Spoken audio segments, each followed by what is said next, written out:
ابھی سے 60 منٹ بعد اگر ایران ایک بٹن دبائے تو پوری دنیا کا نقشہ بدل سکتا ہے۔ کیا آپ جانتے ہیں کہ وہ ملک جو آج امریکہ کی آنکھوں میں آنکھیں ڈال کر کھڑا ہے، اس کا ایٹمی سفر کیسے شروع ہوا؟ سپریم لیڈر کے We will اس never پروگرام make کو deadly غیر nuclear اسلامی قرار weapons. دینے کے بعد ایسے کیا حالات تھے جنہوں نے تہران کو اپنی سوچ بدلنے پر مجبور کر دیا؟ اور کیسے اسرائیل اور امریکہ کی بے انتہا سازشوں کے باوجود یہ پروگرام چلتا رہا ہے؟ یہ کہانی صرف یورینیم کی نہیں ہے، یہ کہانی ہے خفیہ سازشوں، بے رحمانہ قتل اور ایک ایسی خوفناک سچ کی جو شاید ورلڈ وار 3 کا سبب بن جائے۔ آج ہم تاریخ کے ان صفحات کو کھولیں گے جنہیں دنیا سے چھپایا گیا ہے۔ تو ویڈیو میں آگے بڑھنے سے پہلے ہمارے چینل کو سبسکرائب کر لیں۔ کہانی شروع ہوتی ہے 1957 میں۔ اس وقت ایران امریکہ کا سب سے بڑا اتحادی تھا۔ یہی وہ دور تھا جب کولڈ وار بھی اپنے عروج پر تھی۔ چونکہ ایران امریکہ کا اتحادی تھا تو امریکہ نے ایٹمز فار پیس پروگرام کے تحت ایران کو پہلا نیوکلیئر ری ایکٹر دیا، کیونکہ شاہ رضا پہلوی ایران کو ایک ایٹمی سلطنت بنانا چاہتا تھا۔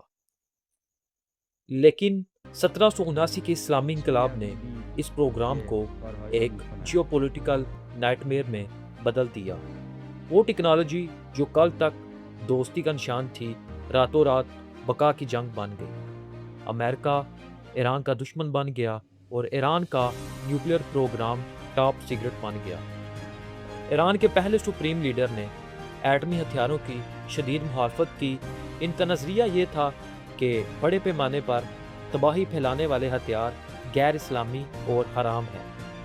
انہوں نے شاہ کے دور کے ایٹمی منصوبوں کو روک دیا کیونکہ وہ اسے مغربی اثر و رسوخ سمجھتے تھے۔ لیکن پھر تاریخ نے ایک ایسا موڑ لیا جس نے ایران کو اپنا نظریہ بدلنے پر مجبور کر دیا۔ 1980 کی دہائی میں جب صدام حسین نے ایران پر کیمیائی ہتھیاروں سے حملے کیے اور دنیا خاموش رہی تو تہران میں سوچ بدلنے لگی۔ لیکن اصل جھٹکا 1981 میں لگا۔ اسرائیل نے جب ایران کا اسیراک ایٹمی ری ایکٹر چند ہی منٹوں میں تباہ کر دیا تو ایرانی قیادت کو سمجھ آ گئی کہ اگر وہ محفوظ رہنا چاہتے ہیں تو انہیں اپنی تنصیبات کو ناقابل تسخیر بنانا ہوگا۔ یہیں سے ایران نے 3 اصول اپنائے: ڈی سینٹرلائزیشن، ڈیپتھ اور انکرپشن، یعنی پھیلاؤ، گہرائی اور خفیہ کاری۔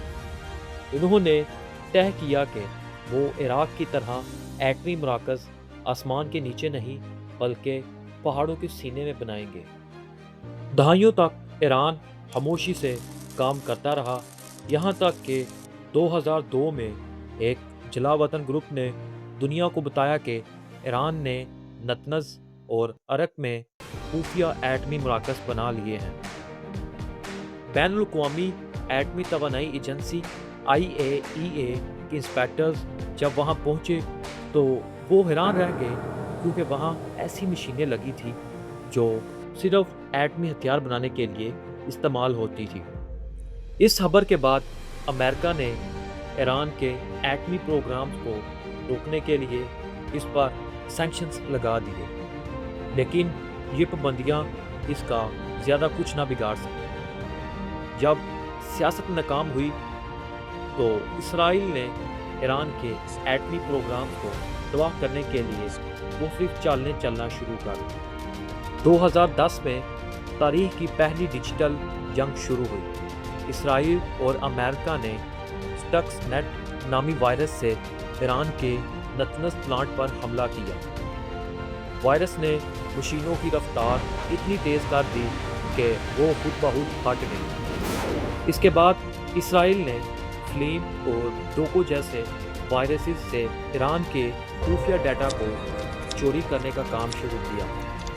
ایران نے سمجھ لیا کہ اب جنگ پہاڑوں کے اندر بھی لڑی جائے گی۔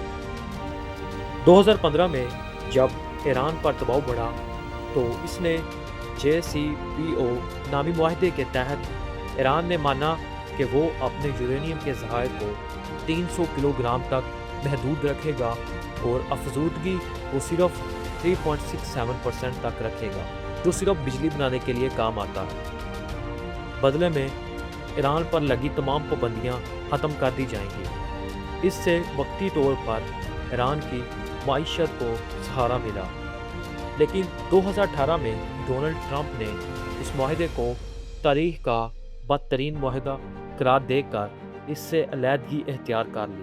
اس ایگریمنٹ سے نکلتے ہی ایران نے تمام پابندیاں توڑ دی اور یورینیم کی افزودگی کو اس سطح پر لے گیا جہاں سے بم بنانا صرف چند قدم کی دوری تھی۔ اسرائیل نے ایران کے ایٹمی پروگرامز کو روکنے کے لیے اس کے بڑے دماغوں کو ایلیمینیٹ کرنے کا کام شروع کر دیا۔ 2020 میں اسرائیل نے ایران کے سب سے بڑے ایٹمی سائنسدان محسن فخری زادہ کو قتل کیا۔ دا ہائی ٹیکس ایگزیکیوشن یہ کوئی عام حادثہ نہیں تھا۔ ایک ریموٹ کنٹرول گن جو AI کے ذریعے کام کر رہی تھی اور اسے سینکڑوں کلومیٹر دور سے سیٹلائٹ کے ذریعے سے کنٹرول کیا جا رہا تھا، لیکن ایران نے ان تمام سائنسدانوں کی لاشوں کو ایندھن کے طور پر یوز کیا اور آگے بڑھتا گیا۔ 2025 میں جب ایران کی بیرونی تنصیبات پر حملے ہوئے تو تہران نے اپنا سب سے بڑا راز فاش کیا۔ ایگل 44 ایک ایسا زیر زمین شہر جہاں سینکڑوں فیٹ اوپر ٹھوس چٹانیں ہیں جو اسے کسی بھی فضائی حملے سے بچاتی ہیں۔ اب ایران کا یورینیم وہاں محفوظ ہے جہاں اس تک پہنچنا یا دیکھنا بھی ناممکن ہے، اور ان تنصیبات کے گرد ایران نے روس کے S-400 سسٹم تعینات کر رکھے ہیں جہاں سے ان تنصیبات پر حملہ کرنا تقریباً ناممکن ہے۔ آج ایران اس مقام پر کھڑا ہے جہاں سے اسے بم بنانے کے لیے مہینوں نہیں بلکہ صرف چند ہفتوں کی ضرورت ہے۔ IAEA کے مطابق ایران اب ایٹمی دہلیز پر بیٹھا ہے۔